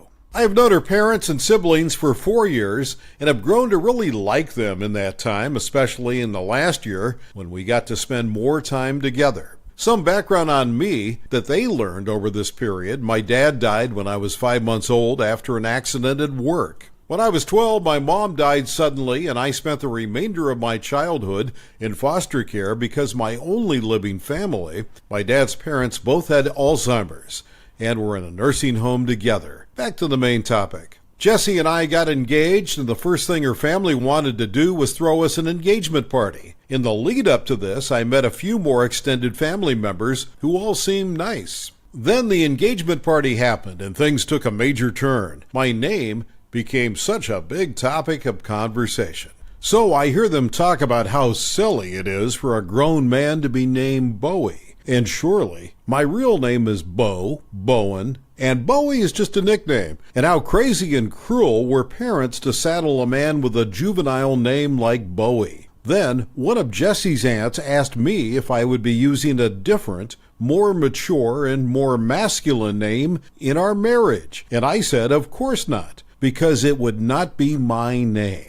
Then I got a bunch of questions from that aunt, as well as Jessie's parents and two of her uncles about my thoughts on the name, etc., and whether it was a good idea to use such a name as a married man. Then asking if I didn't feel strange about a name my parents probably picked as a cute name for a baby, but not for a grown man. That's when I said they need to head to the grave and ask my parents. Seeing as though I could not speak for their thought process and how it might not be easy to get an answer, with them being in the ground for 25 and 12.5 years respectively, but I'm sure my dead parents would love to hear their criticisms of my name. Jessie was at my side the entire time, and she was mad at her family, but I told her to be calm, and I could handle it. So I had said all this to them, and I was cheerful, and then I continued on as if nothing happened. But Jessie's family was very uncomfortable with how I addressed them. But I played dumb and acted like nothing happened. After the party, they told Jessie I had been so rude to make them uncomfortable. She told them they had been judgmental a-holes. I told her parents that I hoped they would understand why they were inappropriate with her comments and questions and gave them a chance to let it go. They said I was rude and had clearly enjoyed it when I played dumb like I did, and I should apologize for making them uncomfortable. Jessie told them hell would be freezing over before I apologized for it. Am I the asshole? Comment said they weren't uncomfortable because your parents had passed. They were uncomfortable because they couldn't get a rise out of you or manipulate you by preying on your self-esteem. They weren't used to it and didn't know what to do. When they couldn't upset you over the name, they tried to upset you by telling you your reaction wasn't appropriate. They're searching for an insecurity to exploit so they have the upper hand, perhaps unconsciously. They're probably not bad people. They just want to have a button they can press when they feel their power slipping. Hopefully your partner sees how effective your matter-of-fact, non-emotional reaction was and follows suit. Hopefully her parents will see over time that family relationships with a mutual respect dynamic can work too. Another comment said, NTA, well played, OP. You took an extremely upsetting and insensitive situation brought on by your future in-laws family and served them each a full helping of crow to chow down on. I applaud your efforts. Well done indeed. No apology necessary from you. The next story is titled, Am I the Asshole for Refusing to Spend Christmas with My Family Because My Sister Will Be There? First, let me start by saying this. I love my sister. I understand she is not responsible for her actions, and I don't want to see anyone bad-mouthing her in the comments. I'm a 24-year-old female, have been married to my husband, 23-year-old male, for 2 years now, dating for 4. After the first Christmas he spent with my family, I did my best to avoid spending the holidays with them. We usually make the excuse that my husband is an only child and go visit his parents. When my sister, who is a 34-year-old female, was 17 years old, she was in a horrific car accident. She was in a coma for 3 weeks, spent months in physical and speech therapy, and worst of all, ended up suffering from what the doctors say is hypersexuality. I won't go into details, but some of her behaviors are not suited for the public, and they are not voluntary. The doctors tried multiple meds and she is still in therapy, but nothing seems to work. It cost my sister almost all her friends, multiple jobs, and she is unable to have a meaningful relationship so far. The thing is, whenever my husband visits, it seems to get worse. My husband is attractive, and it's obvious she is attracted to him. Neither of us blames her for that, but if we spend any extended period with her, things become very uncomfortable. This year, my in-laws are going to be in Europe during Christmas, so my parents were very excited, thinking we would be spending it with them. I ended up telling them that we would be spending it on our own, but that I will be visiting Christmas Day for a couple of hours. They were upset, kept insisting to know why we avoid them. I finally said we did not want to spend the whole holiday trying to redirect my sister's behavior or trying to dispel the awkwardness when we couldn't. They called me an ableist AH. Then they went and told my sister what I said, and now she is crying, saying that I was just like everyone else, that I was also slut-shaming her, even though I know she doesn't do it on purpose. So am I the asshole for not spending Christmas with them? Comment said, not the a-hole. I think you need to add something. You've commented into the post. You said in a comment that she starts masturbating while staring at him. That is so not okay. And you are doing the right thing by not subjecting him to that. It isn't ableist to not want to be in that situation. Another comment said, not the a-hole. If my brother had a disability that caused him to swing hammers at my wife's head, I wouldn't blame him. But I'm certainly not putting my wife in prime swinging territory. The story is titled, Entitled Mother Child-Proofs a Private Mountain Bike Trail. So this happened a while ago in a small town in the middle of nowhere. It's a community-built network of mountain bike trails that the community helps maintain and build more trails to ride on for our enjoyment. The trail started in my cousin's backyard, and before, he was the only one involved. So the trails were very small, but soon he got many of his neighbors involved to help maintain and build more trails, and it became a decent-sized network of trails. Since it is his private property, he requests people ask before they go on his trails, and he lets most people in. One day, we wanted to ride on a downhill trail with many cool features, things like jumps, logs to hop over, homemade skinny bridge out of wood planks, drops, and much more. This day, there was a sign planted into the ground on the entrance of the trail saying, reserved for Karen and her family. At first, we thought this was very entitled and rude, just barging into his property and blocking it off from the owners, but we saw them with shovels and wheelbarrows and realized they were helping us maintain the trail. Fair enough, it could use some maintenance, so it was kind of them to be helping us without being asked. Little did we know this was the complete opposite. Let's introduce the cast. EM, entitled Mom. EK, entitled Kid. C, Cousin. OP, me. So we spent the next few hours riding the other trails and finally decided that we should give them some beers for helping us out. So we returned to my cousin's house and grabbed some from the fridge and head back up and go past her sign. We start to go down, but she runs up to us and starts yelling. EM, hey, where are you going past that sign? It's clearly reserved for me and my angel. C, oh, we just wanted to give you some beers for helping us maintain the trail. EM, it's reserved for me. Get out. C, I own this. You are on my private property. EM, no, this is public. My angel's friends all come here every day. Now this could be true. My cousin has allowed many school children to ride on his trails after school, but see, this is my private property. I do let many people ride my trails if they want to help sometimes, and I certainly do not remember inviting you. Please leave. Well, I did help you with your trails. Look, I child-proofed them. She points to the trail, and we suddenly realize what she had done. She had flattened out jumps, removed logs, removed the skinny bridge, along with everything else that makes a mountain bike trail fun. It's just a slight downhill path, not to mention how she cut down several trees, making it impossible to get hurt.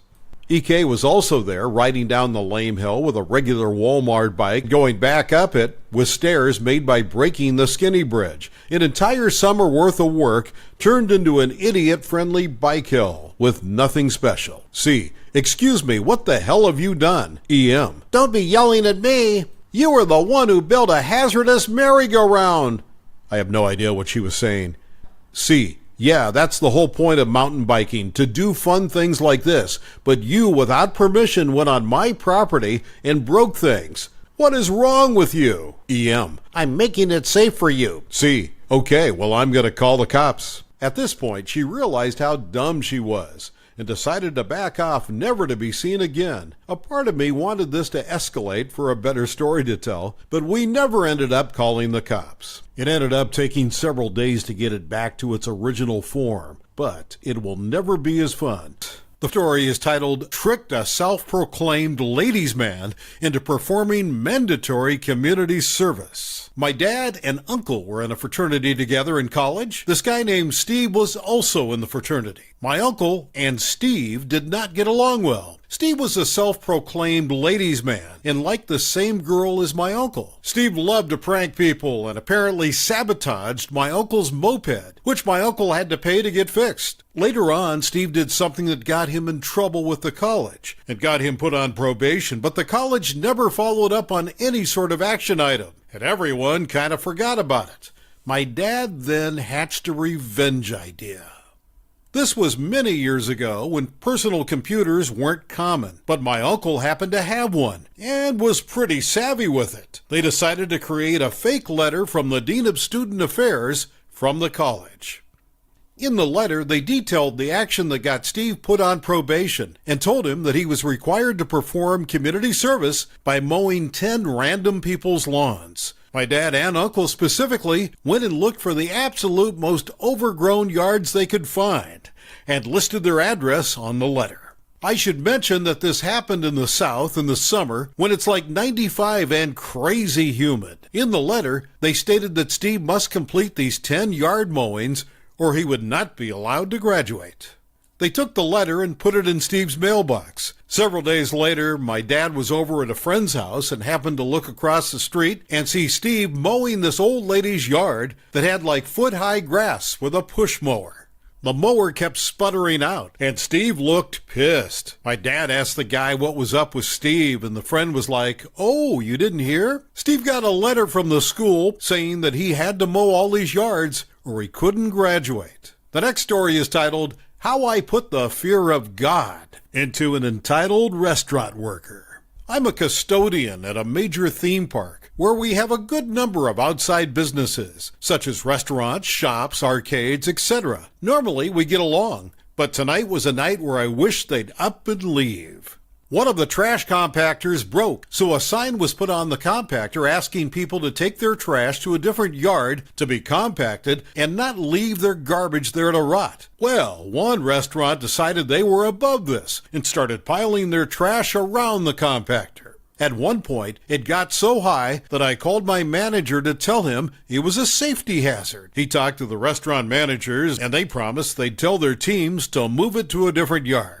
At the end of the night, I noticed the pile had gotten even higher, so I snapped a picture of it on my work phone. This lady, who I've had the displeasure of working with, came out with a huge pile of trash and began cursing me out in Spanish for taking a picture.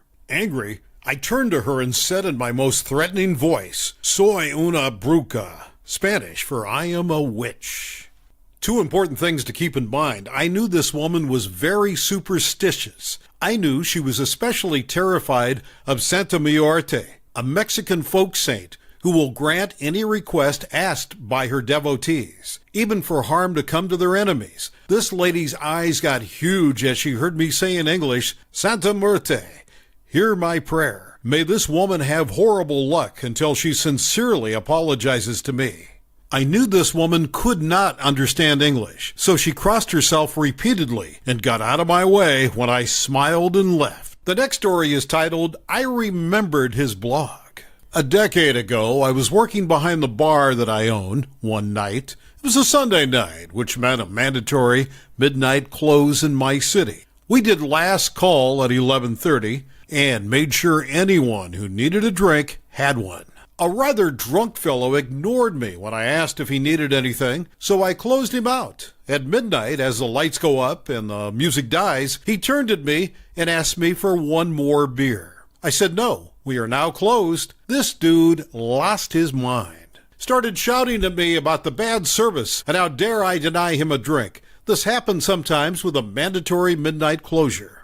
As he was leaving, he stopped and shouted at me, "I have a blog with thousands of readers. And this is it for this bar. I'm going to review it so badly this place will be closed in a week. I hope you like being jobless." And he left. And to his credit, he didn't come back for years. I'd often see him in the neighborhood, usually very drunk late at night, but he didn't come back to my bar. Needless to say, the bar has not closed due to a bad review in a blog. In fact, we've really thrived over the last decade, and we handled COVID well while survived lockdown, and business has been booming. A couple of weeks ago, the guy came back into the bar and sat down and ordered a beer from me. I served him. He paid. I asked how he's been and how his blog is going. He looked at me like I was crazy. I haven't had a blog in years. Did you used to read it? No, I told him. I assumed no one read it because otherwise I'm sure we would have been forced to close due to bad service. As I walked away, it was really clear he had no idea what I was referencing or memory of being a dick decades ago. But man, it felt good to mock him to his face. The next story is titled, "They Say You Can't Put a Price on Happiness, but it cost me $250,000, and it was worth every penny." My late husband was in a car accident his senior year in 1986 and got a settlement of $30K, which he could access at 18. He was a gearhead and wanted to buy a Corvette, but his mom didn't like that idea, so she made him a deal. If he bought the car, he would have to pay rent and storage for his other cars, or he could buy property and stay home, rent-free, as long as he wanted. So at 18, we started looking at property, and he bought 10 acres for $5,000. We intended to build there at some point, or sell it later on. In the early years, we would have massive ragers. There was no one around to bother, and it was great. Eventually, people bought and built on the lots around us, and zoning laws changed to allow one house per acre, so there were several houses. But it was still rural, and a few of us had large empty acreage the kids would use to ride their dirt bikes. We didn't care. Let them have fun. About 15 years ago, another new house went in, and it was right on the property line. They hadn't even finished construction on the house when the wife began calling to demand I take some trees down because they blocked her view. The funny thing was, the view they blocked was from the RV that they were living in. Once they moved into the house, they wouldn't even be near those trees. So I said, sorry, but no, I'm not cutting the trees. She wasn't happy, and over the next couple of years, she called to complain about all sorts of stupid crap and the noise of the kids on dirt bikes. Hell, she even got mad at people riding their horses because they made her dogs bark. One spring day, I'd drive out there and notice the stream that ran across my property and theirs had been dammed on and diverted on my land about 50 yards from their property line, which sent it along the dirt road that went down a hill and up the other side, creating a pond where it was blocked and another at the bottom of the road and preventing me from accessing the majority of the property. Now, I knew it was their doing because the previous fall-winter she had called to complain my stream was causing her property to flood. First off, it wasn't my stream and her property didn't flood. In wetter months, the stream naturally got larger and it flowed downhill, and it kept to its banks for decades. Their lot was originally heavy wooded, and they had cleared all of the trees. And I could tell they had done a bunch of grading, so if they had water issues, that's their doing, not mine. Anyway, I went home, and the following weekend we grabbed the small backhoe and a couple of friends to unblock the stream. We hadn't even unloaded it before we heard her screaming, and the cops showed up. They were unsure if they should stop us, because our state is pretty environmentally conscious, and there are strict wetland laws. The cops didn't know if we were rerouting the stream or if they had. I completely understand where they're coming from, and I knew this could happen, so not only did I bring pictures to show how the stream had been, but one of our friends was an official at the DOE. He was able to explain the law, and that we legally needed to put the stream back. We couldn't do much about the pond, except wait for it to dry out, but we sent the stream back down its original channel. Of course, when it got to their freshly graded land, it had no channel to follow, and yeah, it did flood their yard. Unfortunately for them, there happened to be that DEO official who felt it was his duty to issue them a citation for diverting and illegally altering the stream. They ended up having to put the stream back and revegetate with native plants and shrubs in a 25-foot buffer zone, which took away a portion of their yard, pay us damages, and got a huge fine.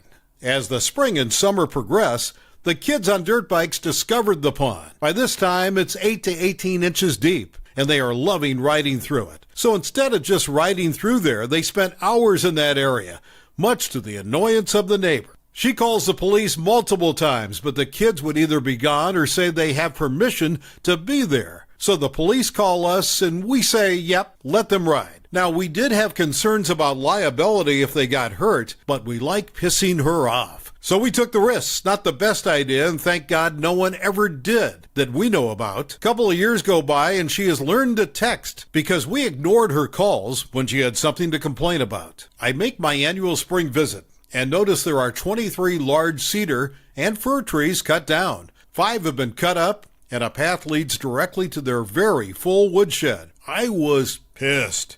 This isn't something I can just fix, and you don't duck with my trees. I called the police, and their excuse was that the firewood was the sole source of heat, and they needed the wood. They cut so many, so it would dry out over the next couple of years. They get another no trespassing order. The stream one had expired, and charged with theft and vandalism. I called the police, and their excuse was that the firewood was the sole source of heat, and they needed the wood. They cut so many, so it would dry out over the next couple of years. They get another no trespassing order. The stream one had expired, and charged with theft and vandalism. Life goes on, and we still got text every time she heard a dirt bike, horse goes by, or whatever irritated her on any given day. We started having summer campout parties over the next few years, and she always called the police or fire department. Of course, we never got cited because we are not stupid, and we didn't break any laws. Sadly, my husband died suddenly, and eventually, I decided it was time to sell because I wasn't going to build a house there. So I listed the property for $1 million, which was the market rate at the time. Remember, it was 10 acres, and you can build 1 house per acre. Of course, anytime people went out there, she would flag them down and tell them it was flooded and all sorts of nonsense. She didn't want anyone to build or be there. I should have renewed the second trespass order, but it expired right around the time my husband passed, and it just wasn't important at the moment. Developers were not bothered, and we did get a few offers under ask I was happy with, but I really wanted to sell it to an individual who wanted to build a single home, just being stupid and sentimental. My agent wasn't happy, but understood, LOL. One day he calls me with an offer that is much less than any of the others, and they wanted to do an owner-carried contract for 3 years, with a balloon payment to pay me off at the end of 3 years. It's a couple who wanted to meet me out there.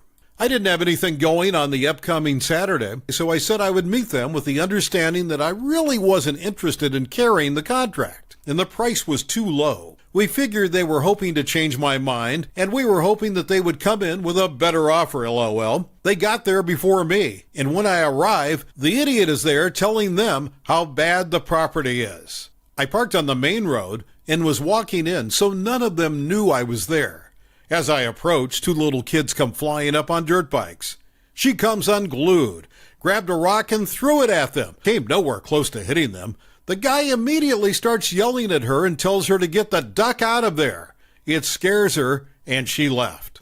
He sees me and begins to apologize, but I stopped that and thanked him. We start talking, and he explained part of the reason that he wanted the specific property was because they had 2 young boys who rode motocross, and he loved the trails, plus he wanted to build a track for them. I took a $250,000 loss on the sale and carried that contract just to spite that idiot. While that is a huge sum, remember we paid $5,000 for it and got almost $300,000 for the trees and another $20,000 for the nonsense with the stream. Plus enjoyed the property for almost 30 years, and I got the interest on the contract and the balloon payment, so it wasn't like we really lost out, plus knowing the idiot was going to be miserable for years to come. You just can't put a price on that. I sold it 6 years ago, and I still go out there a couple of times a year just to check it out. They have built a beautiful house at the farthest point from the idiot, and there is a huge track up by her place. She still sends me nasty texts, and I should probably block her, but it makes me smile each time knowing she is still pissed. Well worth the loss, and I know my late husband would approve. He always knew I was a petty idiot. The story is titled Nice Neighbor. Over the past few years, our apartment management has really gone down the toilet. We can no longer even get a call through to anyone in the office. They hide away and won't answer the door some days. Well, one neighbor is pissed. Their lease renewal is due Monday, tomorrow.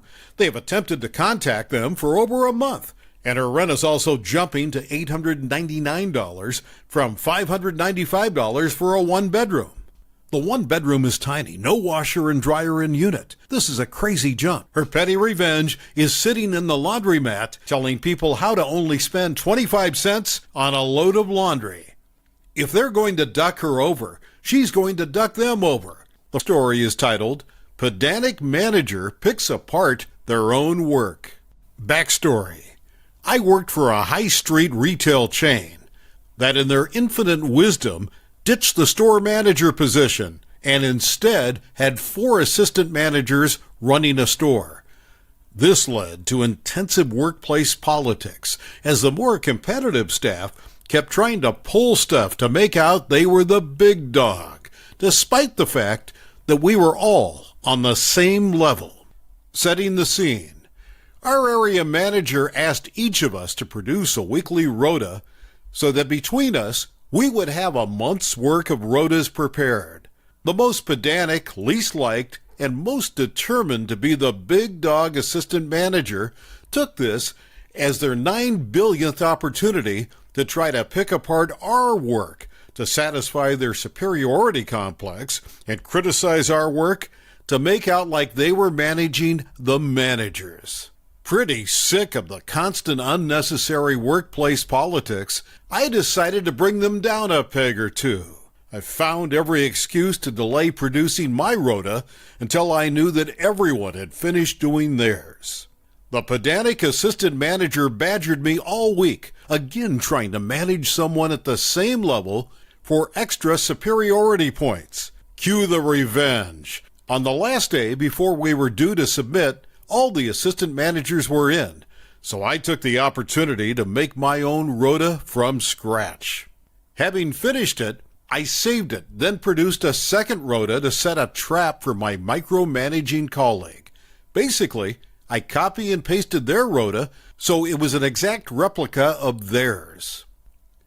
I then let the 2 other fed-up assistant managers know what I've done, so they can enjoy the imminent spectacle. That lunch, it came time for us to all compare rotas and with the usual predictability, have our rotas picked apart by our pettiest of colleagues. They went first to assert misplaced dominance. Everything seemed fine, so we moved on to the next one.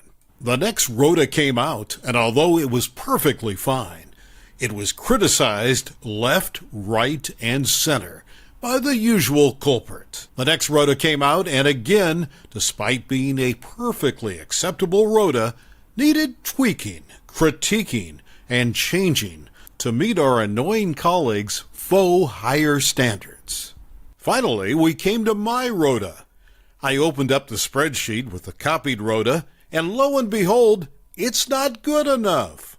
After a solid 5 minutes of them criticizing their own rota, with my colleagues and I increasingly beaming, as we fed off the pure Schadenfreude energy, I explained that I found it interesting that there are so many mistakes with mine when it is exactly the same as the first rota we all looked at. This prompts our colleague to quickly flit back and forth between the 2 rotas, going at an increasingly obvious shade of beetroot, before then feigning outrage that I just copied their work, for which I'm going to get reported.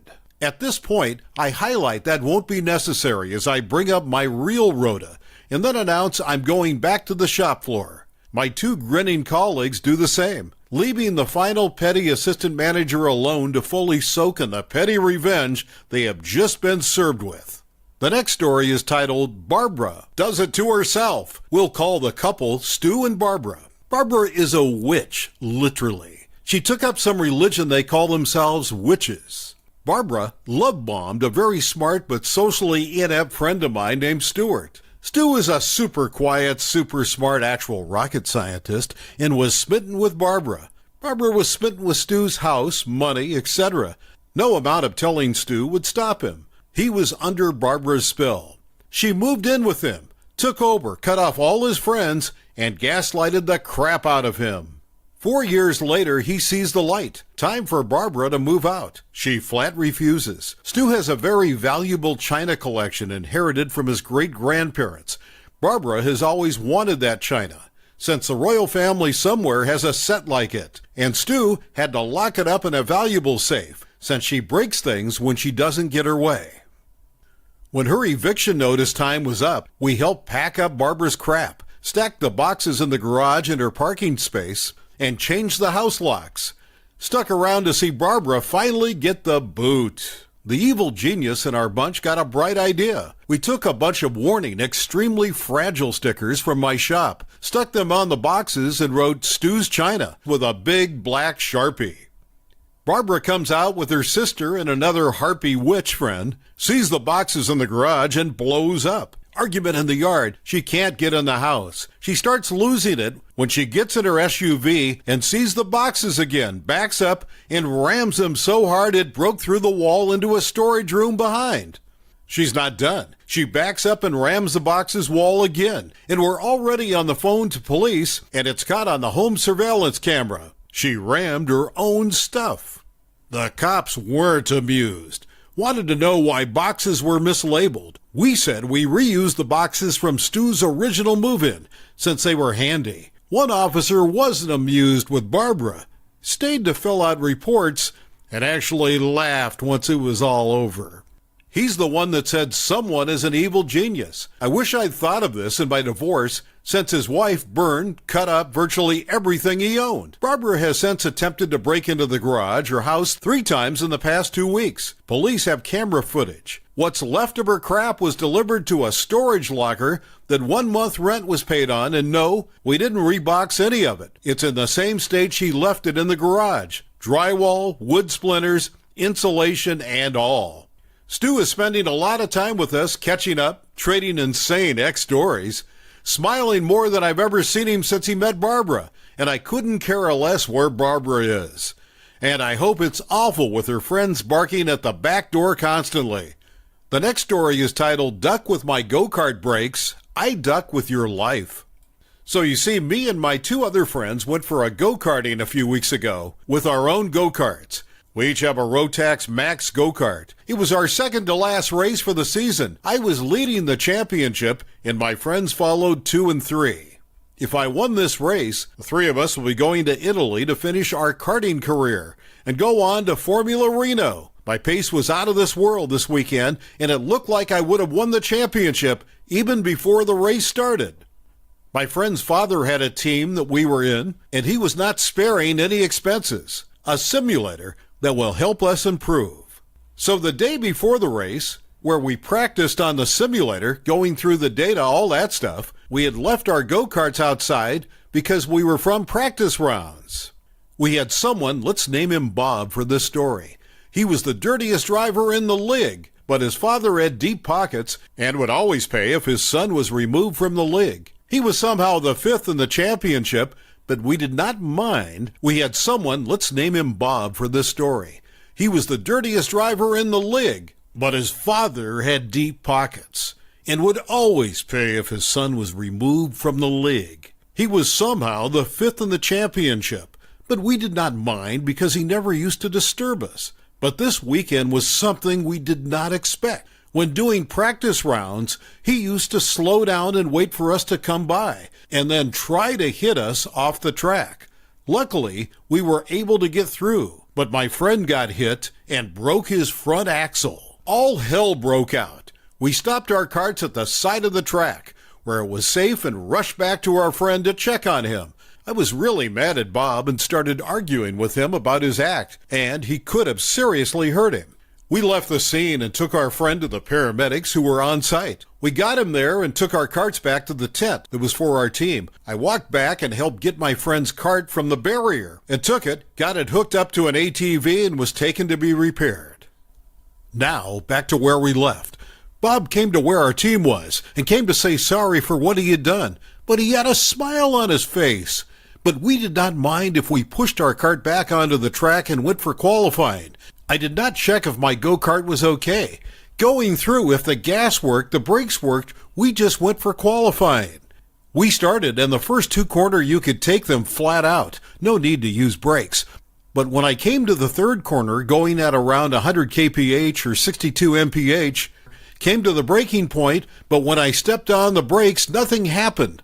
I thought possibly it was still stepping on the gas, because I usually had my foot on the pedal. So when I get out of the corner, I could get on the gas as fast as possible. I fully removed my leg from the gas and was fully stepping on the brakes, but nothing was happening. Nothing happened. By that time, it was too late, and I smashed into the barrier, and my left hand was in serious pain. Their marshal that was next to me and came running to the scene when it was safe and clear. He removed my safety belt, got me out, and removed my helmet. He kept asking me questions, if I was okay, what happened, etc. The paramedics came to the scene and as soon as possible put me on a stretcher. And I was then put into an ambulance and taken to the hospital. I had fractured my wrist and won't be able to drive for 9 to 10 weeks. My family put charges on the family for attempted murder. We tried to get as much evidence for everything. My friend called me and told me they had a lot of evidence from his GoPro that he had on his helmet, my friend who Bob crashed into. He left his helmet on the cart seat when it was outside, and his dad finished changing the axle. It took around 20 minutes. My cart was in front of his cart and was still recording. He forgot to turn it off. When rewatching the video from the GoPro, we got the part where he got a ducking garden pruner and cut the string used for the brakes, and went back to his team, and then came back to say sorry. Our lawyer said we got enough evidence to show the court. 2 days later, we got into court. Long story short, we won the case. Bob's international karting licenses were taken away, and it can't be given back. But this was not enough for me. My friend and I planned to destroy his axle, cut the brakes and gas, and destroy the radiator of his cart, and then put some Play-Doh in the cooling of his brakes, and never told a soul to this day. Oh yeah, I forgot to say that Bob was put in juvenile for attempted murder. The next story is, entitled Mom Confronts Me for Having the Audacity to Buy Our House When Her Son Wanted It. Brief backstory. Back in March, I, 25-year-old female, and my partner, 25-year-old male, bought a house. Big deal for us, and we're so glad we managed to pull this off, especially right before the pandemic got bad. It's a livable fixer-upper. The lady that lived here bought it in 1967 and was the only owner before us, and she made no updates in that time, LOL. It keeps us busy, and that's worked out really well being home so often. Now to the event with EM. In May, my big project was pulling out some nasty bushes that had taken over a huge chunk of the front side yard. It was hot. I was sweaty. I'm digging out roots and throwing branches. As I'm right up front and making a pretty drastic change to the yard, people notice. Most neighbors stop by, say a quick hello from their car, and drive away. But not EM. EM pulls up in a shiny black Suburban from the opposite side of the road, parks the wrong way, and rolls down her window. I'd say she's in her 50s and 60s, gray, white, bob-cut hair. I stand up and pause my music. The following conversation isn't exact, but pretty close, as this conversation was just so entitled. EM: Hey, did you buy this house? Me: Yep. Just moved in last month. EM: Did you know the family? Me: That sold it? Not really, we just got lucky when they chose us. I guess haha, trying to be nice but kind of off-put. She's asked none of the typical neighbor questions. We made a great offer. EM: Yeah. My son really wanted this house. He grew up in this neighborhood, you know. Me: Oh darn, yeah. Houses move fast right now. EM: He spent his whole life in this area. He really deserved to stay in the neighborhood, you know. Me: Yeah, that's too bad. Major WTF feelings now. EM: How much did you offer? Me, not about to tell her details. Over asking price. We were proactive, haha. EM: Well, my son really wanted to buy that house. Me, feeling quite awkward with this whole situation and just looking to shoo this lady along. Yeah, well, I'm sure more houses will go up for sale around here. EM: Well, that doesn't help him now, does it?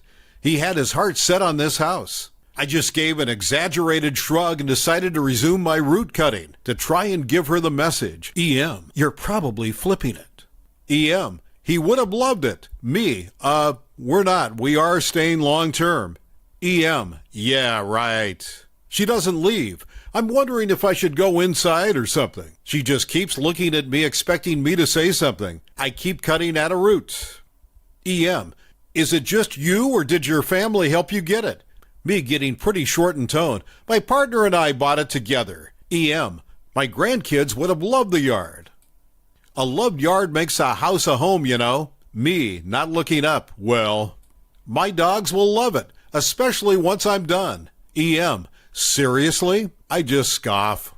Pull my root out. Throw it on the pile. I feel her eyes watching me. Me, really ready to be done. Well, have a good day. Then with a last glare and she speeds off, leaving a quite annoyed and bewildered me in my dirty glory mulling over what the heck has just happened. Did this freaking lady just try to guilt trip me because we bought a house her son wanted? Indeed, apparently. WTF. Definitely the most unwelcoming interaction I've had since we moved in, and I have not seen her since. The next story is titled, Friend Kicked Me Out During My First Month in Berlin. A close friend, female 30 years old, took me in because we agreed to split rent. I'm a 25-year-old female. Just moved to Berlin to start my master's. She stole my tobacco, and when I called her out, she escalated irrationally. She kicked me out for the following month for someone who would pay more. I had noticed so many red flags when I arrived. I had paid rent for months, so there's nothing she could do. She basically threw me out in a foreign city with a housing crisis. She took the building and apartment key, and I was basically imprisoned at home the whole time, and went to her boyfriend's and claimed she must have lost it. Plain lie, I have proof. Dumbass forgot the key to the room door inside the lock. So on my way out, guess who locked the room and lost the key as well?